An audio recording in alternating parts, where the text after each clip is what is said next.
पढ़मामि सुराणम। आदरणीय मंचासीनगण एवं सभी सभासदों को जय जिनेन्द्र। स्वाध्याय करने की कला हम सभी को आनी चाहिए, इसलिए संपूर्ण जनागम में से अकर्तृत्व ही झलकता है। किसी भी पंक्ति को हम देखें, वह कहती है कि मैं दर्शा रही हूं अकर्तृत्व। सिद्धांत क्या होता है, सबसे पहले इसको समझते हैं। धवला के अनुसार सिद्धांत कहते हैं द्वादशांग को अथवा जिनवाणी को अथवा कहिए 12 अंगों को ही सिद्धांत कहते हैं। कहीं कहीं ऐसा भी आता है कि जो कर्णानियों के ग्रंथ है उनको सिद्धांत कहते हैं। एक व्युत्पत्ति ऐसी है कि जिन ग्रंथों के अंत में सिद्ध परमेष्टि की चर्चा आती है उन्हें भी सिद्धांत ग्रंथ कहा जाता है। जैसे कि धवला हुआ, जय धवला हुआ, तुल्योपनिषद है, सिद्धांतसार, दीपक है, लोक विभाग है। इन सब ग्रंथों में अंत में सिद्ध परमेष्टि की चर्चा है। और एक और परिभाषा है कि जिसको समझकर हमारा अंत सिद्ध अवस्था होवे उसको सिद्धांत कहते हैं। इस प्रकार सिद्धांतों की कई परिभाषा है। और आदरणीय फूलचंद जी जय धवला की प्रस्तावना में कहते हैं कि जिसको समझकर हम सिद्ध अवस्था को प्राप्त होवे और जिस ग्रंथ में ऐसी बात आवे वह भी सिद्धांत ग्रंथ कहलाता है। आगे 4 अनुयोग हमारे पास उपलब्ध है, उसमें से सिद्धांत कहां से निकालें? तो जो प्रथमानुयोग है उसमें तो सिद्धांत कैसे निकाल पाएंगे, क्योंकि वहां तो सिद्धांतों का प्रयोग ही किया है, कोई नया सिद्धांत नहीं बताया है। उसके बाद जो चरणानुयोग है उसमें भी कोई ऐसा सिद्धांत नहीं है, क्योंकि जो 3 लोक और तीनों कालों में समान हो उसको सिद्धांत कहते हैं। तो चरणानुयोग तो द्रव्य क्षेत्र काल भाव के हिसाब से बदलता भी है कदाचित, इसलिए चरणानुयोग का सिद्धांत यही है कि न्याय, नीति और भक्ष्य का सेवन करें, वही उसका सिद्धांत है। और आज हम प्रमुख चर्चा करने जा रहे हैं द्रव्यानुयोग की और कर्णानुयोग की। सबसे पहले द्रव्यानुयोग देखते हैं।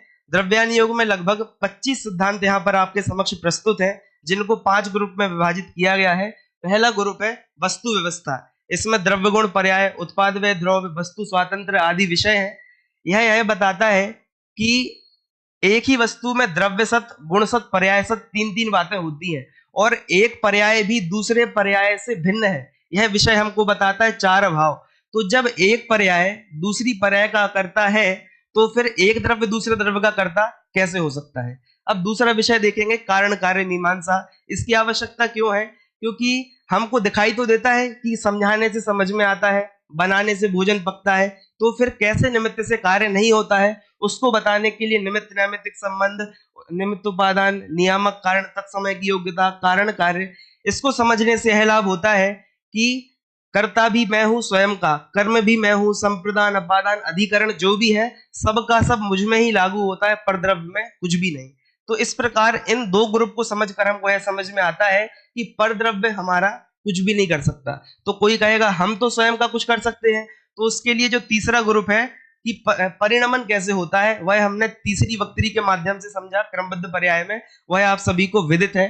चौथा विषय हमारा है प्रतिपादन शैली। जिनवाणी में बार बार लिखा रहता है कि असद्भूत नय से तो करता है, सद्भूत नय से भले ही नहीं करता है। तो बहुत सारे नए चक्र में फंसने के बाद व्यक्ति को लगता है क्या करूं, कहां जाऊं, मैं तो फंस गया। तो वहां पर कहते हैं आप तो हमको परम फैक्ट बताओ, आप हमको परम सत्य बताओ। तो उनको कहते हैं आप न्यायाधीराज के पास जाओ। न्यायाधीराज है परम शुद्ध निश्चय है, वह कहता है कि प्रत्यगात्मा के पास जाओ जो कि ज्ञायक भाव है, जिसमें ना कोई करता है, स्वयं की पर्यायों का भी जहां लोप हो जाता है, ऐसा हमको नए चक्र से समझ में आता है। और अंतिम विषय प्रत्यगात्मा, ज्ञायक भाव। इसमें यह बताते हैं कि 9 तत्व गतत्वेपि यदेकत्वम न मुंचति, यानी 9 तत्वों में जो जा रहा है, कर्मों का संबंध हो रहा है, 5 प्रकार के भाव हो रहे हैं जीव के औदयिक आदि, लेकिन फिर भी जो अपने पारिणामिक भाव को नहीं छोड़ रहा है। टोडरमल जी की भाषा में कहें, उनने 7वें अध्याय के दूसरे पेज पर लिखा है सर्व भेद जिसमें गर्वित है, ऐसा मेरा भाव वही पारिणामिक भाव है। तो उस पारिणामिक भाव से भी हमको अकर्तृत्व पता चलता है। इस प्रकार पूरा का पूरा द्रव्यानुयोग अकर्तृत्व के लिए ही समर्पित है। आगे कर्णानुयोग सिद्धांत को हम समझने का प्रयास करते हैं।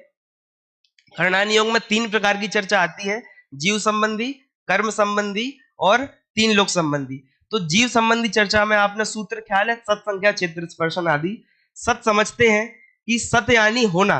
तो जो जीव भव्य है वह भव्य है और जो अभव्य है वह अभव्य है। आप चाहो कि भव्य को अभव्य कर दो, नहीं कर सकते।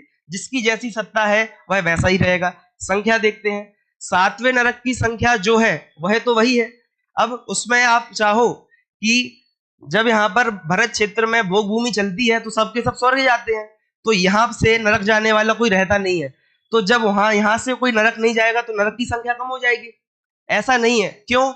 क्योंकि यदि यहाँ से कोई नरक नहीं जाएगा तो विदेह क्षेत्र के जो जीव हैं वहां पर ज्यादा पाप बढ़ जाएगा। जो त्रेंच हैं, मत्स्य हैं, वे सातवें नरक जाते हैं, वहां पर पाप अपने आप बढ़ जाएगा। कोई कहे यहाँ पर पाप नहीं बढ़े, ऐसा नहीं है, संख्या नक्की है, इसलिए यहाँ से कोई नरक ना जाए तो वहां से जाएगा। क्षेत्र और स्पर्शन को समझते हैं। अरहंत परमेष्ठी तो बहुत पुरुषार्थी होते हैं। वे जब अरहंत बनते हैं तो जमीन से लेकर 5,000 धनुष ऊपर जाकर विराजमान हो जाते हैं। अब कोई कहे 5,000 धनुष ऊपर ही क्यों गए, थोड़ा ऊपर नीचे क्यों नहीं गए? उनके हाथ में भी नहीं है, अकृतित्व तो समझ में आ रहा है हमको, जो जैसा है। महावीर थे 7 हाथ के, वो भी कहाँ गए? 5,000 धनुष ऊपर। और आदिनाथ भगवान थे 500 धनुष के, वो भी कहाँ गए? 5,000 धनुष ऊपर। आज के तीर्थंकरों विदेह क्षेत्र कहीं के भी। और सिद्ध परमेष्ठी कहाँ जाते हैं? 7 राजू ऊपर। मतलब नक्की है एक एक चीज से। इसके बाद हम देख सकते हैं क्षेत्र स्पर्शन के बाद काल और अंतर से। त्रस पर्याय का काल कितना है? सादिक 2000 सागर। कोई कहे मैं और जी कर बताऊंगा, नहीं हो सकता। पंचेंद्रिय पर्याय का काल कितना है? 1000 सागर। तो उससे ज्यादा कोई जीना चाहे नहीं जी सकता। और संगी पंचेंद्रिय जो और रेयर है उसका काल कितना है? 700-800 सागर। कोई कहे मैं इससे ज्यादा जी सकता हूं, ऐसी बात नहीं हो सकती है। सिद्धांत तो सिद्धांत है, उसमें बदलाव नहीं है, आकृतित्व हमको समझ में आता है। ऐसे ही भाव में देख सकते हैं, जिनकी 3 पल्ले की आयु होती है उनके अधिक संक्लेश होता है। जिनकी 2 पल्ले की आयु होती है, 3 पल्ले वाले के सबसे कम संक्लेश होता है, 2 पल्ले वाले के उससे भी ज्यादा संक्लेश होता है, और 1 पल्ले वाले के उससे भी ज्यादा संक्लेश होता है। कोई कहे नहीं मैं तो कम संक्लेश करके बताऊंगा, तो आपसे कह रहे हैं कि जिस पर्याय में जैसी योग्यता है वैसा ही परिणमन होगा, आप उसमें कम बड़ी नहीं कर सकते हैं। नरक में अशुभ लेश्याएं हैं, स्वर्ग में शुभ लेश्या हैं। कोई नारकी बोले मैं तो शुभ लेश्या करके बताऊंगा, कदापि नहीं हो सकती है। ऐसे ही अल्प बहुत्व में देख सकते हैं, देवों की संख्या में 2 ही वेद हैं, स्त्री और पुरुष। वहां पे स्त्रियों की संख्या 97% है और पुरुष वहां पर मात्र 3% है। तो इंद्र को विचार आए कि भैया जनसंख्या तो पुरुषों की कम हो रही है, बढ़ा दी जाए। ऐसा नहीं हो सकता है। जहां जो संख्या नक्की है अल्प बहुत्व, यानी पुरुष अल्प हैं, स्त्रियां बहुत हैं, वही रहेगा, इसमें कोई परिवर्तन नहीं कर सकते। कर्म संबंधी देखेंगे, अनादिकाल से प्रति समय जीव के संक्रमण आदि अवस्था हर समय हो रही है। कोई कहे मैं नहीं करूं, ऐसा नहीं हो सकता। एक एक स्थिति स्थान के असंख्यात लोक प्रमाण कषायद्वसाय स्थान होते हैं। एक एक कषाय स्थान के असंख्यात अनुभाग स्थान होते हैं।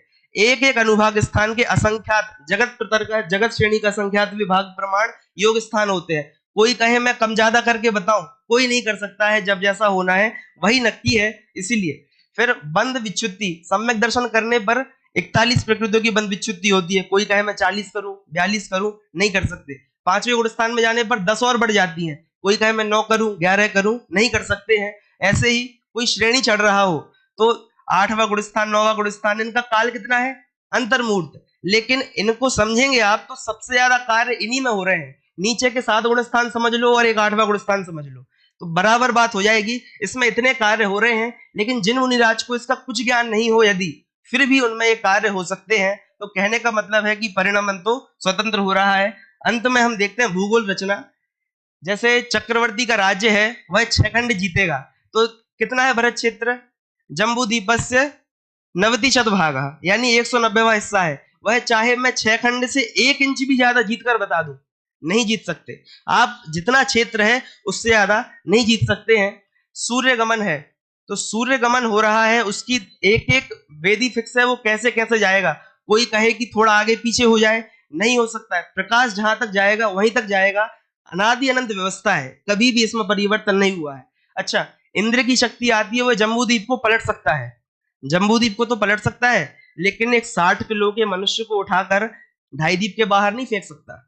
अरे टनों में जिसकी वजन है, ऐसे मत्स्य को उठाकर तो बाहर फेंक सकता है, क्योंकि वो त्रेंच है, वह तो ढाई द्वीप के बाहर उसको फेंक सकता है। जम्बू द्वीप को पलटने की शक्ति भी है, लेकिन इतना सा कोई मनुष्य हो जो बिल्कुल अभी छोटा सा है, उसको भी बाहर फेंकने की शक्ति उसमें नहीं है। क्यों? क्योंकि स्वयं में योग्यता का अभाव होने पर बाहर के निमित्त कुछ भी कार्य नहीं करते हैं। इस प्रकार अपने को कर्णानियोग, द्रव्यानियोग और जितने भी सिद्धांत हैं, सबसे अपने को समझ में आता है कि जो होना है वह ही होता है। उपादान गति योग्यता ही वहां पर तत्समय की योग्यता ही कार्य करती है। मेरी चिंता से कभी भी कुछ भी नहीं होता है। इस प्रकार हमको इस विषय को समझकर यह लाभ हुआ। इसका प्रयोजन इतना है कि एक एक पंक्ति को पढ़कर हम आकृतित्व निकालें और स्वाध्याय करने की कला, पढ़ना मात्र नहीं, स्वाध्याय करने की कला अपने में डेवलप करें। इस प्रकार मेरा विषय रहा। धन्यवाद। जय जिनेंद्र।